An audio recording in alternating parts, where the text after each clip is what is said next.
Hello everyone, a very warm welcome to all at my channel English Expo with Vishal, and this is the new video.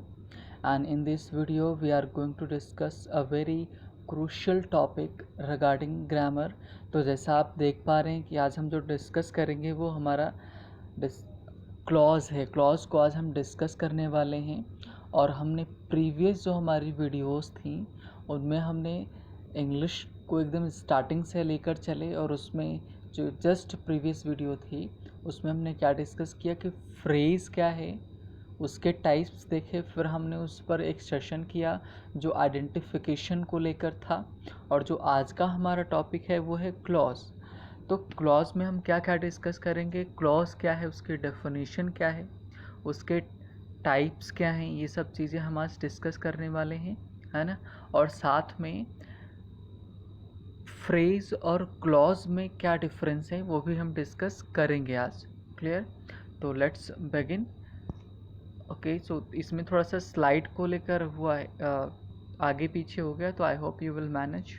Okay, फिर भी मैं क्रम से चलता हूँ कि तो पहला जो हमारा टॉपिक है वो क्या है, पहला जो हमारा नंबर है वो क्या है, व्हाट इज़ क्लॉज। आखिर में क्लॉज है क्या, है ना। तो उसके पहले मैं एक चीज़ आपको बता दूँ कि क्लॉज और फ्रेज में क्या डिफरेंस है, तो आप उसको आप डेफिनेशन से ही पहचान जाओगे। तो जैसा आप देख पा रहे हैं कि लिखा हुआ है कि अ group of words containing a subject and predicate and functioning as a member of complex or compound sentence. This is the first definition. तो वो ये जो definition है ये क्या बताना चाहती है कि जो ग्रुप ऑफ वर्ड्स होता है ना। क्लॉज क्या है, ग्रुप ऑफ वर्ड्स है जिसमें एक सब्जेक्ट होता है, उसका खुद का प्रेडिकेट होता है, जो कि एक कॉम्प्लेक्स या कंपाउंड सेंटेंस का एक मेंबर होता है और मेंबर होने का काम करता है। एक तो ये पहली डेफिनेशन। दूसरा एक बड़ी आसान से लिखी हुई है, clause is a part of sentence but it does have subject and finite verb. तो clause is a part of sentence, जो क्लॉज है वो सेंटेंस का ही पार्ट है, लेकिन it does have a subject and finite verb. इसकी खुद का सब्जेक्ट भी होता है और फाइनाइट वर्ब भी होती है ना। तो ये तो हो गई डेफिनेशन क्लॉज की। तो सिंपल वर्ड्स में बोलें कि क्लॉज क्या है, क्लॉज शब्दों का वह समूह है जिसका इसमें खुद का सब्जेक्ट होता है और खुद का वर्ब भी होता है ना। अब इसको फ्रेज और क्लॉज में अंतर कैसे करेंगे। फ्रेज जो होता है खुद शब्दों का समूह वो भी है, लेकिन उसका खुद का सब्जेक्ट और वर्ब नहीं होता है, लेकिन क्लॉज का खुद का सब्जेक्ट और वर्ब होता है। और ये या तो कॉम्प्लेक्स सेंटेंस के पार्ट होंगे या फिर कंपाउंड सेंटेंस के पार्ट होंगे, है ना। तो आई होप कि डेफिनेशन क्लियर हो गई। क्लियर? अगर आपको थोड़ा सा कोई डाउट होता है आप इसको फिर से दोबारा देखिएगा तो आपको समझ में अच्छे से आ जाएगा। अब एग्जाम्पल्स पर चलते हैं। तो एग्जाम्पल में आप देख पा रहे हो कि if you work hard you can pass the exam. तो I have here I have underline one portion. तो जो आप कॉमा के पहले देख पा रहे हैं, इफ़ यू वर्क हार्ड जो मैंने अंडरलाइन किया हुआ है, ये आपका एक ये क्लॉज है, दूसरा आपका you can pass the exam, एक ये हमारा दूसरा क्लॉज है ना। तो इफ़ यू वर्क हार्ड, तो एक ये क्लॉज हो गया, दूसरा you can pass the exam, एक दूसरा क्लॉज ये है, तो यही हमारा क्या वो क्लॉज हो गया, है ना। नेक्स्ट, और ये पार्ट किसका है, ये जैसे आपने पहले वाले डेफिनेशन में देखा कि या तो पार्ट कॉम्प्लेक्स का मेंबर होगा या फिर कंपाउंड सेंटेंस का मेंबर होगा। तो जो पहला वाला सेंटेंस है, if you work hard you can pass the exam, तो ये किसका एग्जाम्पल है, कॉम्प्लेक्स सेंटेंस का एग्जाम्पल है ना। अगला देखिए, he is very smart but he could not win the contest. इसमें भी आपके दो क्लॉज हैं, एक तो ही इज़ वेरी स्मार्ट, फिर बट आपका कंजंक्शन लगा हुआ है, उसके बाद आप देखोगे अगला वाला, he could not win the contest, मतलब वो कॉन्टेस्ट जीत नहीं सका। तो एक तो ये क्लॉज हो गई। तो कंपाउंड जो सेंटेंस होता है इसमें दोनों क्लॉज क्या होती हैं कि इंडिपेंडेंट होती हैं, लेकिन जो आपका कॉम्प्लेक्स सेंटेंस होता है इसमें एक आपकी जो क्लॉज होती है वो डिपेंडेंट होती है, एक इंडिपेंडेंट होती है। हम इसको आगे चर्चा करेंगे इसकी, है ना। तो आई होप कि डेफिनेशन क्लियर है, उसके हमने एग्जाम्पल भी देखे, है ना। अब आगे चलते हैं, सॉरी यहाँ से चलेंगे, है ना। टाइप्स ऑफ क्लॉजेस, कि अब टाइप्स देखो क्लॉजेस मतलब प्रकार, क्लॉजेस क्या हैं, क्लॉजेस के प्रकार क्या हैं। तो जो आपकी क्लॉज होती है, क्लॉजेस होती हैं, दो प्रकार की होती हैं, है ना। डिपेंडेंट क्लॉज, जिसको आप सब ऑर्डिनेट क्लॉज के भी नाम से जानते हैं। दूसरा है इंडिपेंडेंट क्लॉज, मतलब इसको मेन क्लॉज के भी नाम से जानते हैं। तो जो डिपेंडेंट क्लॉज होती है वो क्या होती है, निर्भर होती है, उसका खुद का मतलब नहीं निकलता है, इसीलिए उसको लिखा गया है सब ऑर्डिनेट क्लॉज, है ना, कि वो जो दूसरे पर डिपेंड रहे। और इसके आगे चलकर तीन पार्ट हो गए, एक तो नाउन क्लॉज, दूसरा adjective and third one adverbial clause. And that is very important, यही पोर्शन आपको अच्छे से पहचानना है ना। और जो सेकंड वन है वो इंडिपेंडेंट क्लॉज, जो मेन क्लॉज है, इसमें कुछ ज़्यादा खास नहीं है। जो मेन हमारा है वो डिपेंडेंट क्लॉज है, इसी को लेकर ज़्यादातर क्वेश्चंस आपके बनते हैं। तो हमारे दो टाइप्स हो गए, डिपेंडेंट क्लॉज और इंडिपेंडेंट क्लॉज। डिपेंडेंट्स के फिर तीन पार्ट्स हो जाते हैं, noun clause, adjective clause and adverbial clause. Let's go for the next, आगे चलते हैं। ये नंबर वन, डिपेंडेंट क्लॉज या सब ऑर्डिनेट क्लॉज, मतलब अच्छा शब्द से भी इसको पहचान सकते हैं। जो ऑर्डिनेटर होता है ना, जो मेन होता है, और जो सब ऑर्डिनेट उसके नीचे आए, तो जो नीचे वाला होगा तो ऊपर वाले पर ही डिपेंड रहेगा, है ना। डेफिनेशन देखिए, डेफिनेशन इसकी क्या है, can not stand on its own as a sentence, मतलब ये सेंटेंस अकेला सेंटेंस के रूप में ये स्टैंड नहीं हो सकता, काम नहीं कर सकता, खड़ा नहीं हो सकता। It does not express complete meaning, इसका पूरा मतलब ये नहीं देता है ना। क्लॉज सेंटेंस की तरह ही होता है, लेकिन ये पूरा मीनिंग नहीं देता है, इस वजह से ये सेंटेंस का काम नहीं कर सकता। क्लियर। अब देखो एग्जाम्पल से देखेंगे, if you work hard you can crack all exams, अगर आप मेहनत करते हो या करोगे तो आप सारे एग्ज़ाम क्लियर कर लोगे, है ना। तो आप इसमें देखो जो डिपेंडेंट क्लॉज इसमें कौन सी है, तो जो डिपेंडेंट क्लॉज है वो निर्भर रहेगी किस पर, कि इंडिपेंडेंट क्लॉज पे। तो इसमें जो इफ़ वाली क्लॉज है, जो इसको अच्छा इसको इफ़ क्लॉज के भी नाम से जानते हैं, है ना। तो जो इफ़ क्लॉज है आप इसको बोल कर देखो, इफ़ यू वर्क हार्ड, अगर आप मेहनत करते हो या करोगे, इतना बोलो, फिर आगे वाला बोलो you can crack all exams, आप कोई भी एग्ज़ाम क्रैक कर सकते हो। तो आप इसको आप अलग भी रख दोगे, you can crack all exams, ये पूरा मीनिंग देता है। लेकिन अगर आप ये बोलो अगर तुम मेहनत करते हो तो क्या आगे कुछ है, तो ये क्या है, डिपेंड है क्लॉज, तो इसी वजह से डिपेंडेंट क्लॉज है ना। अगला सेंटेंस देखो, इफ़ अब आई वर अ बर्ड, अगर मैं, अच्छा यहाँ पर आई के बाद वर लगा हुआ है, तो ये सही है गलत नहीं है ना। ये हाइपोथेटिकल सिचुएशन इसलिए चेंज हुआ है। तो if I were a bird, अगर मैं एक पक्षी होता, I would fly in the sky, या फिर मैं एक पक्षी हूँ तो मैं आकाश में उड़ूँगा।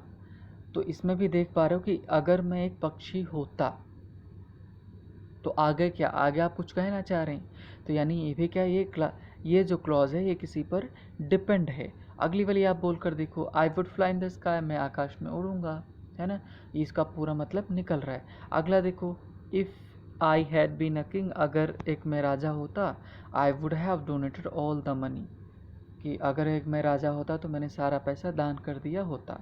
तो if I had been a king, अगर मैं राजा होता, तो आगे कुछ है, बोलना चाह रहा है ना।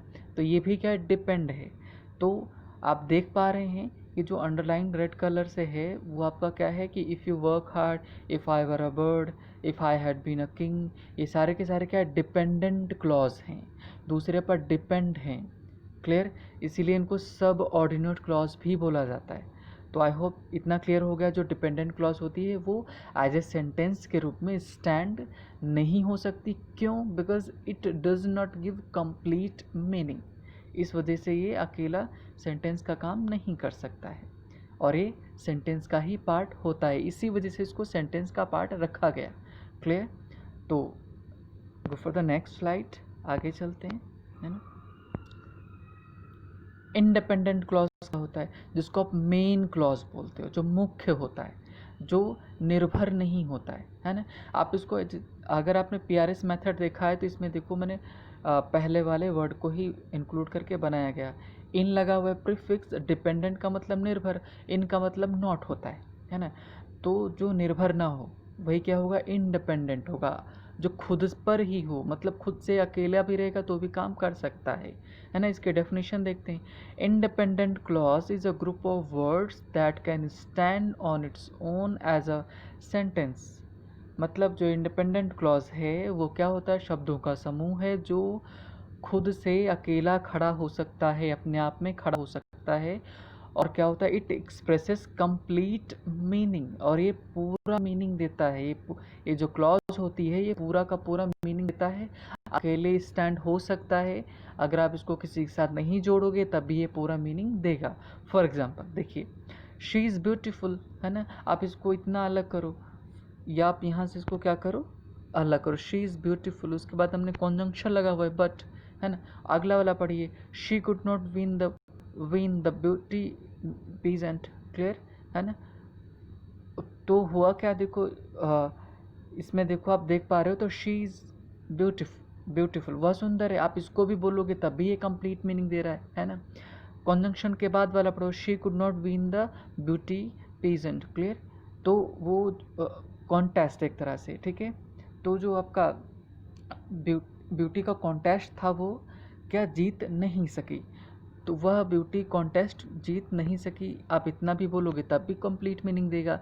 तो कहने का मतलब क्या, जो इंडिपेंडेंट क्लॉज होती है वो क्या, अकेले भी आप उसको रखोगे तो भी मीनिंग देगा, लेकिन इसको हम कंजंक्शन के जोड़ कर रखा हुआ है तो भी ये अलग अलग दो क्लॉज रहेंगे, दोनों क्लॉज मिलकर एक पूरा सेंटेंस बनाएंगी, जो शी से लगाकर फुल स्टॉप तक एक पूरा सेंटेंस है। और इसमें दो क्लॉज हैं, क्या, शी इज़ ब्यूटीफुल और दूसरा she could not win the beauty peasant, clear, है ना। तो ये दो हो गए। तो हमने क्या देखा कि ये जो आपका इंडिपेंडेंट क्लॉज होती है ये पूरा मीनिंग देता है, लेकिन जो आपकी डिपेंडेंट क्लॉज है ये क्या, निर्भर है, ये पूरा मीनिंग नहीं देती है, क्लियर। अब आगे चलते हैं, टाइप्स ऑफ डिपेंडेंट क्लॉज। तो हमने क्या देखा कि पहले देखा क्लॉज क्या है, उसके टाइप्स क्या हैं। दो टाइप्स हमने देखे, एक हमारा डिपेंडेंट और इंडिपेंडेंट। तो डिपेंडेंट के हमने तीन पार्ट्स किए थे, है ना। और तीन पार्ट्स में कौन कौन से थे, पहला था नाउन क्लॉज, सेकंड था एडजेक्टिव क्लॉज, थर्ड था एडवर्बियल क्लॉज, है ना। तो अब उसमें से हम पहला डिस्कस करेंगे, किसके, नाउन क्लॉज डिस्कस करने जा रहे हैं, है ना।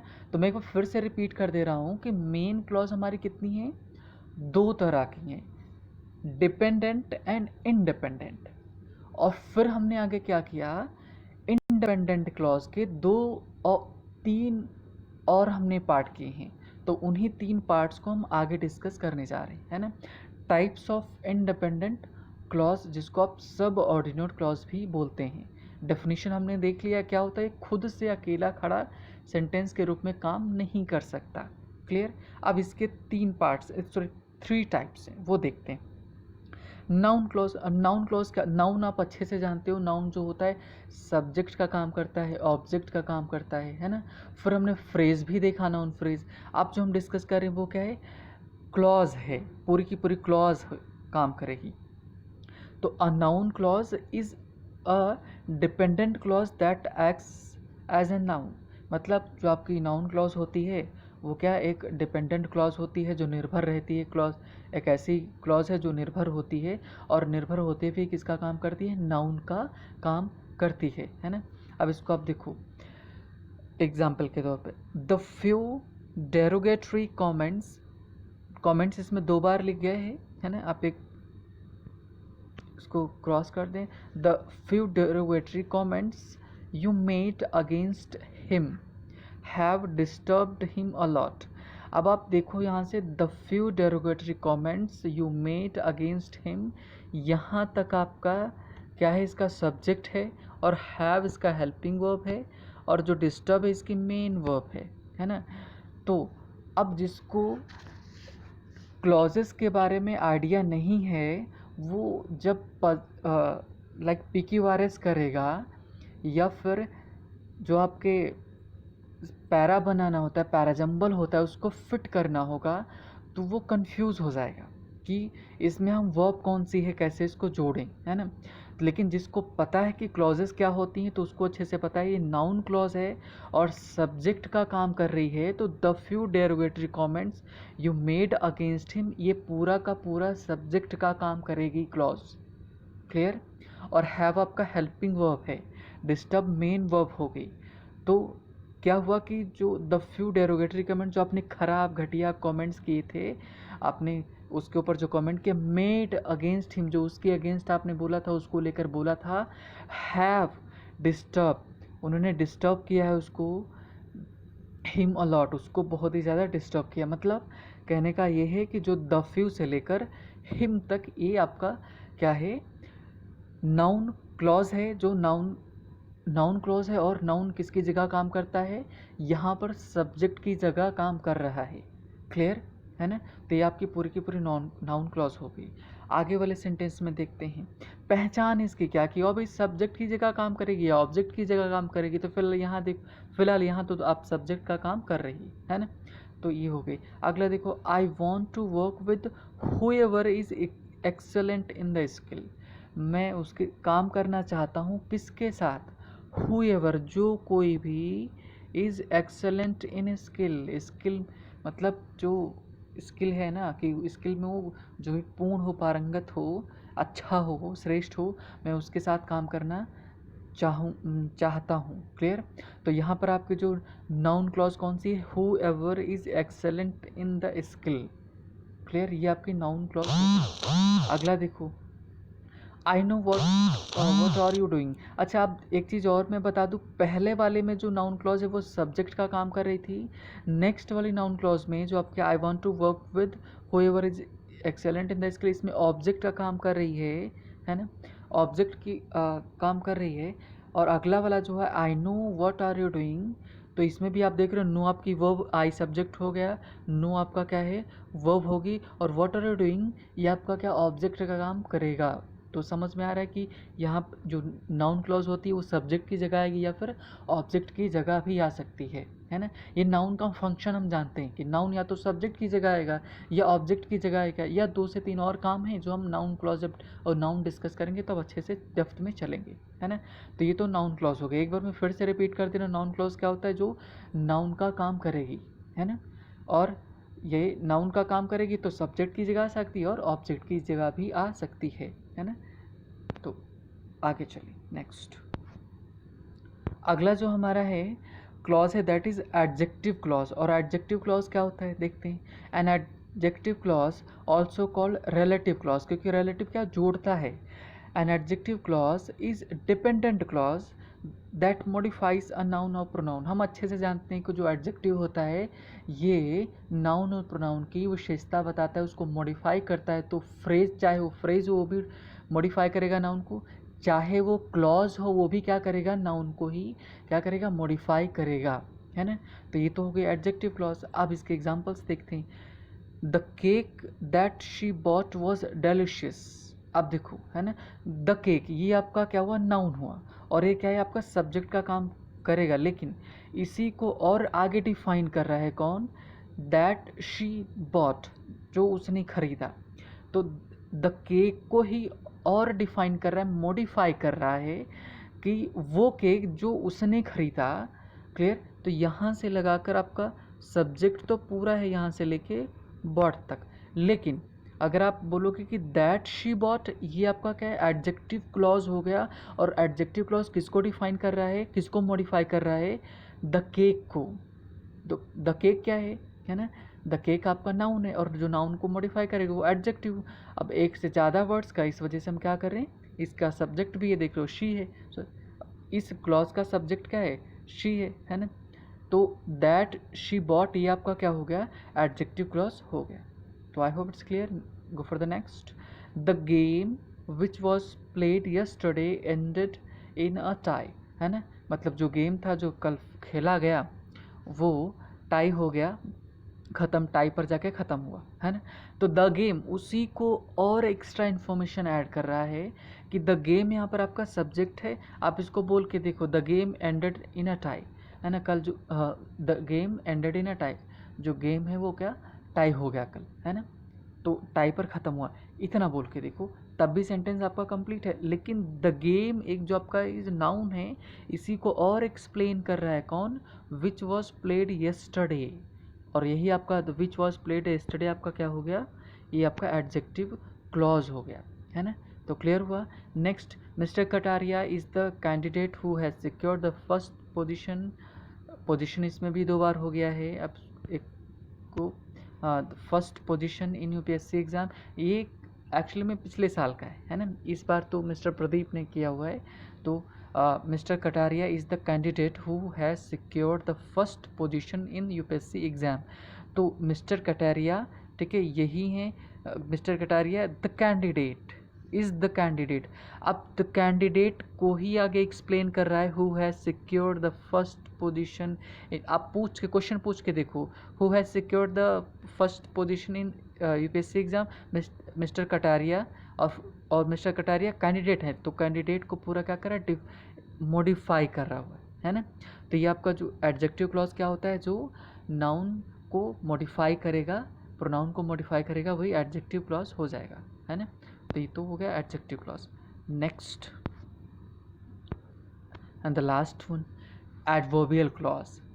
तो एडवर्बियल क्लॉज क्या होता है, आप समझ पा रहे हैं, as the word is suggesting adverb, है ना। एडवर्ब से जुड़ा होगा, है ना। और एडवर्ब से जुड़ा होगा तो आपको अच्छे से जानते हैं, नाउन और प्रोनाउन को छोड़ दो, बाकी सबको मॉडिफाई करता है क्या, एडवर्ब, है ना। अब देखो इसका, an adverbial clause is a dependent clause.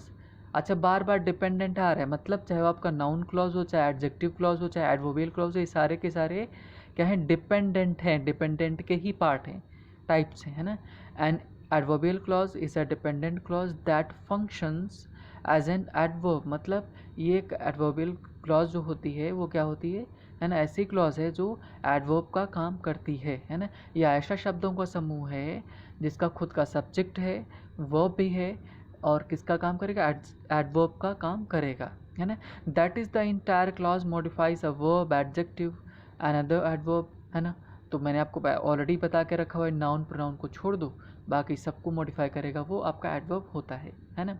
Example देखते हैं, और ये एग्जाम्पल आपके बेसिकली किस में सबसे ज़्यादा आते हैं, आपके जो कॉम्प्लेक्स में इसके बहुत अच्छे से फिट होते हैं। आप एग्जाम्पल नीचे देख पा रहे हैं, if you work hard you will get success, है ना। If you work hard you will get success. तो अच्छा, सक्सेस को लेकर काफ़ी ज़्यादा मैं कन्फ्यूज़न देखता हूँ कि लोग सक्सेस को कैसे भी यूज़ कर देते हैं। तो बेसिकली आपका जो सक्सेस है ये नाउन है ना, और इसका जो वर्ब होता है वो सक्सीड होता है। क्लियर। तो इसी वजह से या तो आप ये लिखो यू विल गेट सक्सीड, या फिर आप ये लिखो कि यू विल गेट सक्सेस। आप ऐसे नहीं बोल सकते यू विल सक्सेस, गलत हो जाएगा, है ना। तो देखो, इफ़ यू वर्क हार्ड, अगर मेहनत करोगे यू विल गेट सक्सेस। और आप इफ़ यू वर्क हार्ड जो आपका है ये एडवर्बियल क्लॉज है, और किसको मॉडिफाई कर रहा है, वर्ब को, है ना, कि वर्ब को मॉडिफाई कर रहा है पूरा का पूरा। इफ़ यू वर्क हार्ड, अगर आप मेहनत करते हो, है ना, ये आपका एडवर्बियल क्लॉज हो गया। और कैसी एडवर्बियल क्लॉज है, ठीक है, रीज़न वाला। कैसा है, means adverbial clause of reason, मतलब कारण बता रहा है कि अगर आप मेहनत करोगे, है ना, सॉरी नॉट रीज़न, कंडीशन, है ना, कंडीशन रख रहा है, शर्त रख रहा है ना, कि कैसे एडवर्बियल क्लॉज ऑफ कंडीशन, मतलब शर्त रख रहा है कि अगर आप मेहनत करोगे तो पास हो जाओगे, है ना, सॉरी सक्सेस आपको मिल जाएगी, सफलता मिल जाएगी, है ना। तो आप इफ़ यू वर्क हार्ड आपका जो है ये एडवर्बियल क्लॉज हो गया। अगला देखते हैं, whenever you go, sorry wherever you go we will follow you. जहाँ कहीं भी जाओगे मैं पीछे पीछे आऊँगा, है ना। तो वेर एवर यू गो जो आपका है ये आपका क्या एडवर्बियल क्लॉज है। और कैसा एडवर्बियल क्लॉज है, एडवर्बियल क्लॉज ऑफ प्लेस, मतलब जगह को मॉडिफाई कर रहा है ना, कि जहाँ जहाँ भी जाओगे मैं वहाँ वहाँ आऊँगा, है ना। नेक्स्ट देखो, when I met her I asked about her life choices, मतलब जब मैं उससे मिला तो मैंने उसको क्या पूछा, उसकी लाइफ को, जो लाइफ को लेकर जो उसकी चीज़ें हैं उनके बारे में, है ना, चॉइसेस उसकी क्या हैं, है ना, ऑप्शंस क्या है उनके बारे में पूछा। तो व्हेन आई मेट हर, ये आपका एडवर्बियल क्लॉज हो गया। और कैसा एडवर्बियल क्लॉज है? एडवर्बियल क्लॉज ऑफ टाइम, समय को मॉडिफाई कर रहा है ना, समय को इसमें बताया जा रहा है। क्लियर? तो आई होप इट्स क्लियर कि मैं एक बार आपको फिर से पीछे लेके चलता हूँ, है ना, स्टार्टिंग से, कि स्टार्टिंग हमने कहाँ से की थी। आप देख पा रहे हैं, क्लॉज स्टार्ट किया। क्लॉज में हमने क्या देखा कि व्हाट इज़ क्लॉज, इसको हमने देखा। फिर टाइप्स देखे, टाइप्स आपके दो हैं, डिपेंडेंट क्लॉज और डिपेंडेंट क्लॉज के तीन हैं आपके, नाउन क्लॉज और एडजेक्टिव क्लॉज, और लास्ट में एडवर्बियल क्लॉज। और दूसरा हमारा टाइप क्या है? Independent clause. फिर हमने देखा कि डिपेंडेंट क्लॉज देखा कि जो निर्भर होता है ना। फिर इंडिपेंडेंट क्लॉज देखा जो निर्भर नहीं होता है। क्लियर? फिर हमने टाइप्स ऑफ डिपेंडेंट क्लॉज के देखे, जो निर्भर होते हैं उनके तीन तरह के डिपेंडेंट क्लॉज होती है, noun clause, adjective clause and adverbial clause. तो ये तो हमारे डेफिनेशंस हो गई, इसके एग्जाम्पल हमने देखे, है ना। नेक्स्ट हमारा जो वीडियो रहेगा वो किस पर रहेगा? Identification of clause. क्लॉज को हम कैसे पहचाने, जैसे हमने फ्रेज में किया हुआ था, है ना। तो ये हमारे लिए इम्पॉर्टेंट इसलिए हो जाता है क्योंकि जब आप बड़े बड़े जब सेंटेंसेस मिलते हैं तब हम उनमें पहचान पाते हैं। ग्रामेटिकल प्रोफाइल जानना बहुत ज़रूरी है ना। तो whether you are reading newspaper और समथिंग एल्स, तो जब आपकी रीडिंग स्किल को टेस्ट किया जाता है तब इन चीज़ों की हमें बहुत ज़्यादा ज़रूरत पड़ती है। तो जब आप पैसेज आरसी करते हो, रीडिंग कॉम्प्रहेंशन करते हो, किसी भी एग्ज़ाम में दोगे आपको रीडिंग कॉम्प्रहेंशन मिलेगा, whether you are talking about Hindi examinations और इंग्लिश एग्जामिनेशन, सब में आपको रीडिंग कॉम्प्रहेंशन मिलने वाला है और सभी में बड़े बड़े सेंटेंसेस आपको मिलेंगे। और जिनमें भी बड़े बड़े सेंटेंसेस मिलेंगे आपको उनके छोटे छोटे पार्ट्स पता होने चाहिए। तो मैंने आपको साउंड से स्टार्ट किया था, एकदम बेसिक, एकदम जो न्यूनतम यूनिट हो सकती थी वहाँ से हमने स्टार्ट की, है ना। और ये अब तक हमने क्लॉज तक क्लियर कर लिया। नेक्स्ट सेशन में हम किसको डिस्कस करेंगे? Identification of clause. तो I hope you like the video and thank you for watching the video.